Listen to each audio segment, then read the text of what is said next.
Hi, I'm Holly with Randall Mill Pharmacy. And I'm Patrick, I'm the pharmacy manager. And this month we're going to be talking about COPD. So COPD stands for chronic obstructive pulmonary disease. So it's a lung disease.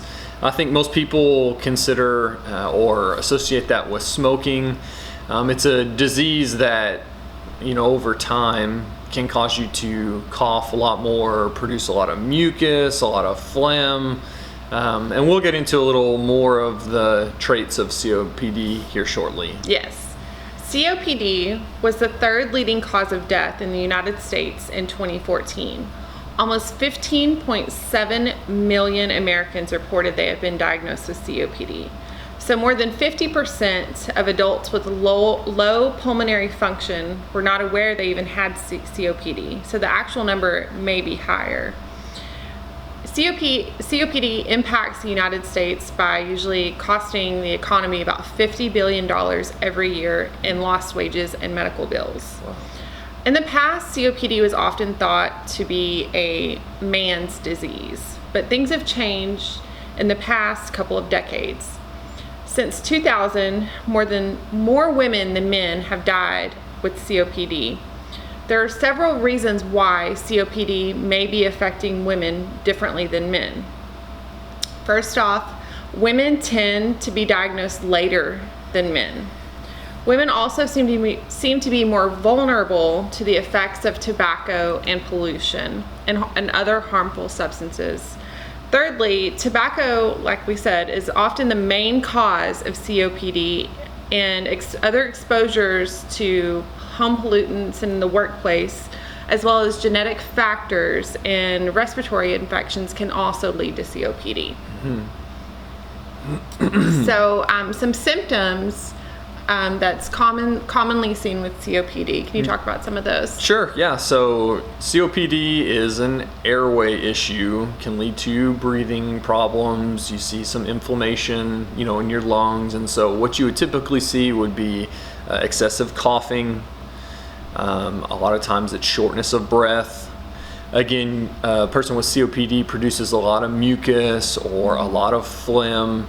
And so whenever you think about anything related to the lungs and lung issues, that's kind of where we are with COPD and the symptoms. Yes.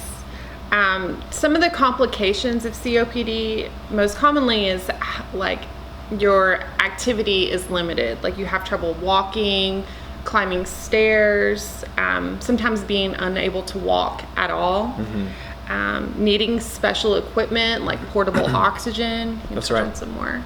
That's right, yeah. And so, a lot of times if you have trouble even just walking or taking a deep breath, you're not going to feel like getting out and going to events and meeting with family. And so unfortunately that also leads to depression. People with COPD oftentimes get depressed. You're having issues just breathing, and so life can seem kind of hard. So unfortunately that's another side effect of COPD. Do you mind talking about how COPD is diagnosed? Sure, yeah. And so the specific test for COPD diagnosis is spirometry, but basically it's just a breathing test. You would go see your doctor, they would have you breathe into the spirometer, and then you'll get your results, and just based on how you breathe, how forcefully you breathe, the doctor will be able to tell you if you have COPD or not. Unfortunately, there's no cure for COPD, but there are effective treatments available. And effective treatment can occur through careful and thorough evaluation from your doctor. COPD treatment can help to alleviate the symptoms, decrease the frequency and the severity of flares. Mm-hmm. Now, flares are episodes, for lack of a better word. Whenever you're having a COPD flare, you tend to have increased shortness of breath, an increase in phlegm, and often if the flare is severe enough, it can lead to hospitalization. So getting back to treatment, a few things just right off the bat is to quit smoking. For people who smoke, the most important part of treatment is quitting smoking. Avoiding tobacco and other air pollutants. So if the ozone reading is high for that day. I'm not sure the proper term for that, but or the air quality, that's what I'm looking for. Yeah. The air quality matters when you have COPD. That's something to be aware of. You can ask your doctor also about pulmonary rehab, which is your doctor sends you for therapy. That way you can learn how to breathe. That sounds kind of funny, I know, but with someone with COPD, everything feels constricted and tightened. So you have to basically learn how to breathe as with the progression of your COPD. And also you can take medications. Symptoms such as coughing and wheezing can be treated with medication. Another thing is to avoid lung infections. So lung infections can cause serious problems in people with COPD. Certain vaccines, and this is a big thing for us as pharmacists, is the flu and pneumonia vaccines are crucial for people with COPD. And the use of supplemental oxygen. Some people may need to use a portable oxygen, and if their blood oxygen levels are low, that's another contributing factor that your doctor may feel that you need to consider taking or using oxygen. Mm-hmm. That's right. So let me touch on a couple things that Holly just talked about. First of all, if you've been watching the videos that we make and we send out, or if this is your first time, let me emphasize something. There's 3 things you can do as far as lifestyle changes go that we talk about over and over and over again. So Holly just talked about quitting smoking. That's the first one. The next one is getting regular exercise. Regular exercise improves all of the things we've talked about in all of our videos. The third one is being at your healthy goal weight or working towards getting to your healthy goal weight. That will improve your health, way more than a lot of other things that you can do. So quit smoking, get regular exercise, and get to your goal weight. Next, Holly touched on vaccines. So for people with COPD, you're already having issues with your lungs. It's very important, like Holly said, to get your flu vaccine and your pneumonia vaccine. Both of those viruses or bacteria can get into your lungs where you're already having issues and can really cause a lot of problems for people with COPD. So definitely talk to your doctor about those vaccines, or like Holly mentioned, we're pharmacists, we can give those vaccines, so come into the pharmacy and we can definitely give you a vaccine that you need. Let's move on to the medication and what you would do to actually treat COPD. So a few things that you would actually use as far as medications go are inhalers. That's a big component to COPD. One of the inhaler types you would use in COPD is called a bronchodilator, but basically it just helps relax the muscle of the lungs to open the lungs up and hopefully improve oxygen flow.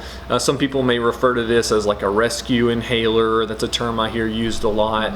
The next step would be a steroid that you would use through an inhaler. And a steroid is more of a prevention inhaler. You use that regularly every day, and it's to help prevent inflammation in the lungs that would constrict your airway with COPD use. There's some newer drugs out on the market that may help as well. If you have COPD and you take a tablet, that's one of the newer ones. It's a brand new type of drug that's really coming onto the market and helping out. And then lastly, like Holly mentioned, supplemental oxygen may also be beneficial for people with COPD. Okay, so next we're going to bust some myths about COPD. The first and probably number 1 myth associated with COPD is only smokers get COPD. Right, and that's false. Now, while most people who get COPD are smokers, there's about 10 to 20% of people that develop COPD that has no involvement of smoking at all. Usually it's genetic in some way. Yeah. Another common one is, I haven't got COPD, this is just a smoker's cough. Right, yeah, and that's false. That's a common excuse we hear all the time.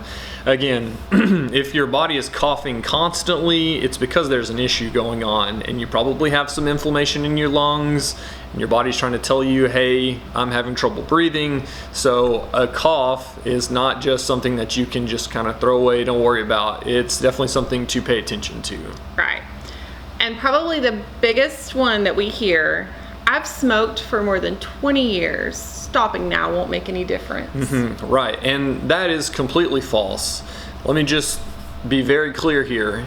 Anytime anyone at any point in their life stops smoking, you can see benefit from quitting smoking. You may have only been smoking 6 months, you may have been smoking for 40 years, but the body shows a very impressive ability to start to reverse the effects of smoking and to start to heal itself. So never let anybody tell you that you can't recover if you quit smoking, because you absolutely can. Absolutely. Well, that about wraps it up for our COPD awareness video. If you have any questions or want more information about COPD, you can reach out to the CDC, the American Lung Foundation, and also your doctor and even your pharmacist. Remember to like and share this video, as well like our Facebook page as well as our Instagram page, and we'll see you next month. Yeah.